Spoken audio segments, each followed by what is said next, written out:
Composed, a novella by J.E. Novotny. Part 2. Despite his desire to see the violinist perform, Dmitri had fought with himself over going to the theater that night. It was going to be another of his brother's boring political affairs, and an attempt to reintroduce Dmitri back into society. The play in question had been running for some time to general popular approval, though the Emperor had not yet been down to see it, so that approval remained tentative for the moment. Dmitri slipped on his mask as the carriage reached the front of the theater. He ignored everyone in the theater's grand lobby and headed for the private stair to his brother's box. Well, in truth it was the Emperor's box, but as the captain of the Emperor's guard and long-time confidant of the Emperor, it was essentially his brother's box.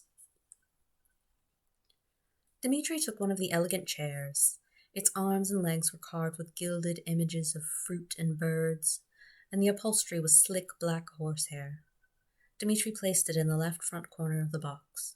He wanted to be in a good place to see her, but he also wanted to remain separate from his brother's guests as much as he could. Dmitri engrossed himself in the program that had been sitting on the seat.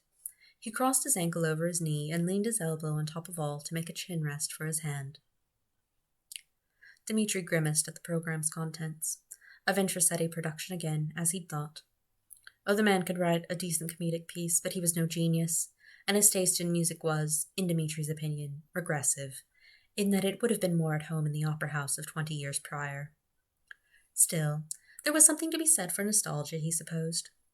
His grimace turned into a smile as he saw the lead violinist's name for the evening.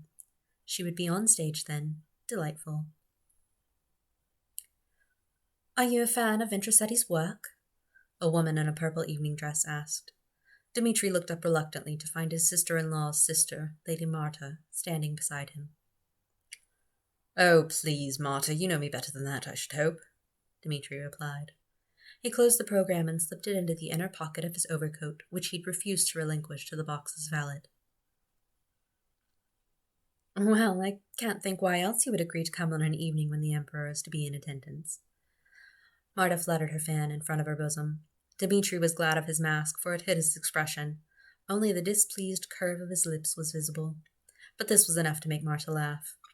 "I take it your brother forgot to mention it, then," she said. "It must have slipped his mind," Dmitri murmured.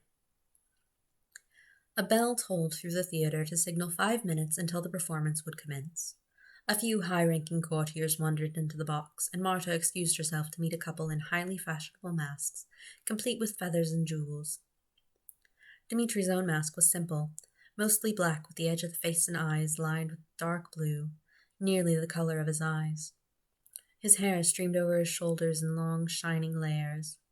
The light from the chandelier overhead and the gas lights ranged around the box picked out bits of gold in the brown strands. His brother, Matthias, entered with his wife, though they were quickly separated. Veronica went to join her sister in the fashionable couple, while Matthias headed straight for Dmitri. "I probably should have mentioned. Marta has been so good as to enlighten me," Dmitri said coolly. "Should I move to the back of the box? Perhaps secure a seat down below?" "Don't be ridiculous, Dmitri. I really would have told you, but it was a last-minute decision on the Emperor's part. I only received word after we arrived at the theater. He'll likely take no notice of you, but if he does, please—" Matthias trailed off. They both knew what he was asking without him having to say it. Be polite. Be deferential. Remember, he is the Emperor this time. "I will endeavor to become part of the wallpaper," Dmitri said. Matthias rolled his eyes, but there was no further time for conversation as the Emperor appeared in the doorway, and his captain went to greet him. There was much shuffling of bodies and movement in the relatively small space as everyone tried to settle near the Emperor without seeming too eager or too forward. They all failed miserably as far as Dmitri was concerned, but then he had always been terrible at currying favor with those of higher rank, which perhaps explained his current position within the court, or rather, his lack of position. Everyone settled as a bell tolled again and the curtains were drawn back to reveal part of the orchestra in a back corner of the stage, artfully arranged to complement the scenery. Dmitri found his violinist almost immediately. She was radiant in a dark green dress that clung to her upper body before flaring away to hide her lower body, as though she were standing in a bush or a fern. She stood ready to play, but not yet touching bow to string, as the opening notes of a horn filled the theater. Dmitri leaned back in his chair, never removing his gaze from the violinist. He was dimly conscious of the play being performed at the front of the stage, but it did not hold his interest. He was captivated by the violinist with her shining black hair and her dark, olive-toned skin. She looked like a flower just bloomed, a midnight rose releasing music instead of perfume into the air. The spell was broken by the closing of the curtains at intermission. Everyone in his box began to chatter quietly while trying to gauge the Emperor's opinion of the piece. Dmitri was among the first to stand, and he darted for the exit. His brother's grip on Dmitri's elbow stopped him. "Please, Dmitri, he really does want to talk to you. I know it." Dmitri sighed. They'd had this conversation before in many guises. The Emperor wanted to pardon him. The Emperor missed his music. The Emperor needed a better court composer. All about what the Emperor wanted and needed, and nothing about Dmitri's feelings on the subject, just as it had always been. His brother's loyalties always had and always would be Emperor first, family second. But Dmitri's priorities had never been twisted that way, so finally he said, "Very well."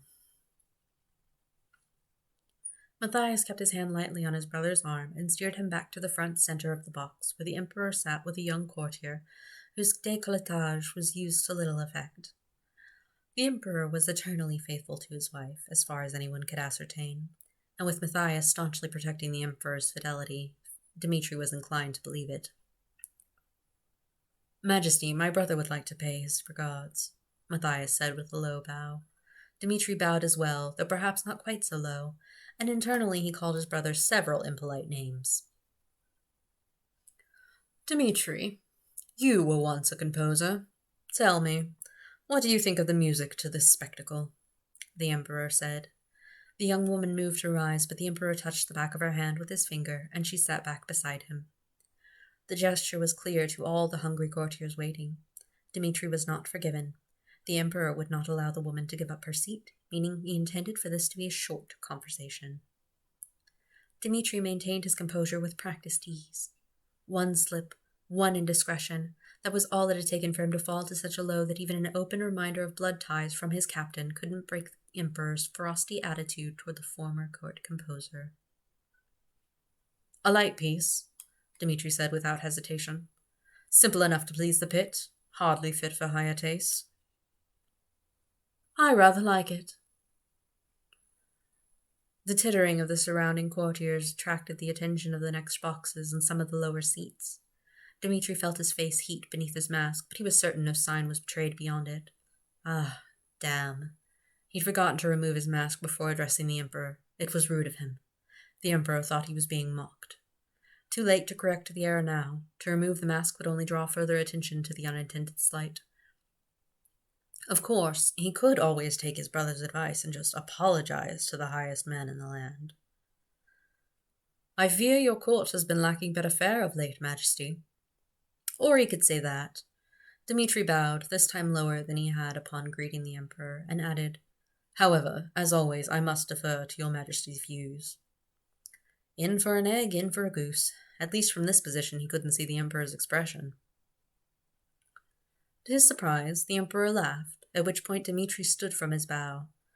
The laugh sounded quite genuine, but from Dmitri's vantage point the expression did not at all match. "Perhaps you are correct, Dmitri. I will freely admit that you may be the most talented composer in my lands. I will further admit that I once enjoyed your music immensely." The Emperor's voice remained light, but hardened with his next words, though he spoke so quietly that even Dmitri struggled to hear. "However, you have learned nothing. You remain mulish, insolent, and that what I cannot abide most in your character, arrogant. I would prefer that you not address me further until you have learned some restraint." With that, the Emperor waved his hand in clear dismissal, and Dmitri fled the box. He burned with humiliation, and he cursed his brother further for instigating it. As if summoned by his wrath, Matthias dashed up behind him with the heels of his dress shoes clacking on the parquet floor of the lobby. "Dmitri, please, wait." Matthias grabbed Dmitri's arm and pulled him toward him. "I'm sorry. I never intended to make things worse. If you'd only—" Dmitri raised his hand sharply, cutting his brother off. "Stop, Matthias. Just stop. Stop trying to make me welcome again. Stop trying to fix the life that I screwed up, Dmitri said quietly. He was dimly aware that they were attracting a crowd, but his emotions ran too high for him to care. The Emperor wanted to think him mulish and arrogant. Insolent, he would reluctantly accept. Then he would live up to that image, give the people what they came for, in fact. Dmitri raised his voice. I'm afraid the play isn't to my liking, or rather, I cannot stand such appalling music which has been put to it. The musician should be ashamed to be playing such trite, uninspired garbage. Dmitri shook off his brother's grip and lowered his voice again to add, I am going home, where I will not find further indignities, brother. Good night. Dmitri strode into the night and walked for several blocks before hailing a cab to take him home. Did you hear about the commotion in the Emperor's box? Nathan asked. He shooed Mira from the room. The girl darted out before Camilla could object, and Nathan shut the door behind her. They were now alone in Camilla's dressing room for the second time that evening. Camilla was not pleased, particularly as her dress was partially undone. She scowled at Nathan, but he just gestured for her to turn around. I won't look, I swear, he said, closing his eyes. Oh, for heaven's sake, Nathan, open your eyes. It's not as if you haven't seen me in a slip-in corset before, you buffoon. Nathan laughed and undid her dress the rest of the way so she could step out of the heavily embroidered fabric. She had tried to lighten the atmosphere with her words, but it only helped a little. The gaslight flickered on the wooden walls covered in old playbills and the odd bit of unwanted sheet music that she had put up to give the room a musical touch. She was only exposed in her corset and slip for a moment before she put on the dress she'd worn before the performance and swapped her beaded slippers for the muddy boots. So did you hear? Nathan asked as she changed her shoes. No, what happened? The former court composer was dressed down by the Emperor, and in a fit of pique, the composer told the lobby that the musicians should be ashamed to play such garbage as music tonight. This interests either of us because... Well, that bit was just random gossip I picked up, but the important part to us is that somewhere in that confrontation the Emperor is quoted as having said he rather liked either the play or the music or both. It's unclear, but it is certain that he meant one or the other, so we should be playing to packed houses for a bit, since he's finally passed judgment on the play. Oh, stars above, no. Not more of the Venturesetti drivel. Her life would be several weeks of nothing but that. Not just on the spectacle evenings at the theater, but in the afternoons at the tea parties the ladies in town threw, and at the lessons to little girls in the mornings. She knew playing that boring as watching grass grow music was going to gnaw into her brain, because what the composer had said was true. The Venturesetti music was garbage. But she would be playing it all the more now, and all because the Emperor had said he liked the music, or the play, or both. No one knew for sure. She wanted to scream. Instead, she threw on her cloak, brushed past Nathan, muttering, I need some air, and snatched her violin case from the stand by the door. She was out in the cold, hailing a cab before she really knew what she was doing. Even when it sank in that she really shouldn't go to the forest alone at night, she kept going. She directed the driver to drop her at the inn just outside of the city, and once he turned to head back, she made her way into the dark woods. Even as she told herself that she was going to freeze to death, she continued walking. She needed to play something, anything, to get that droning, repetitive nonsense out of her head.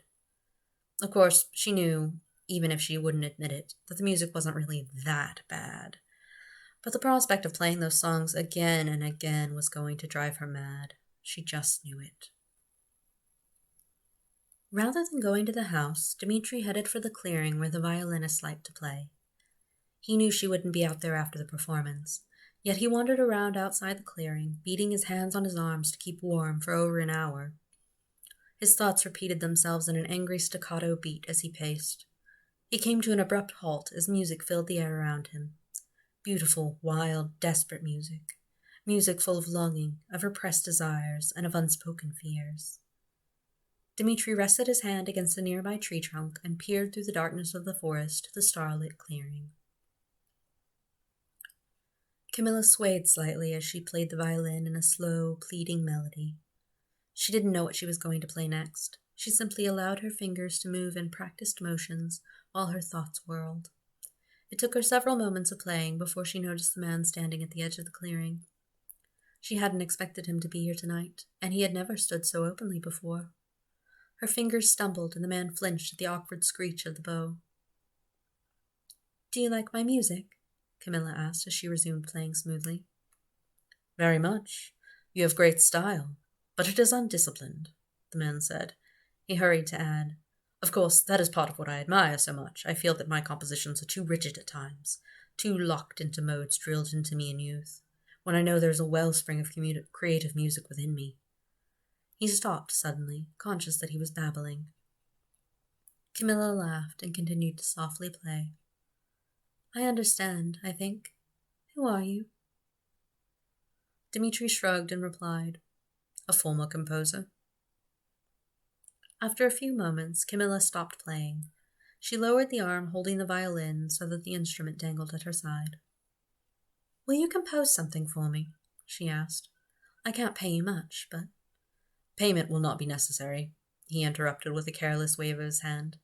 "I have something ready for you. I will send it tomorrow morning." He hesitated before adding, "Perhaps, after you have played it, we can meet here to discuss how you find it?" "Of course," Camilla said. "I look forward to seeing your music, sir. If you will excuse me, I should return to the city." "I will escort you to the inn," he said. "There could be dangerous folk around at this hour. Unlikely in this area, but you never know." He stepped forward with an arm outstretched in offering. She moved to meet him and wrapped her arm around his. She wondered at her boldness, but some part of her felt as if she knew this man. She had known that he watched her play on most occasions that she came to the clearing.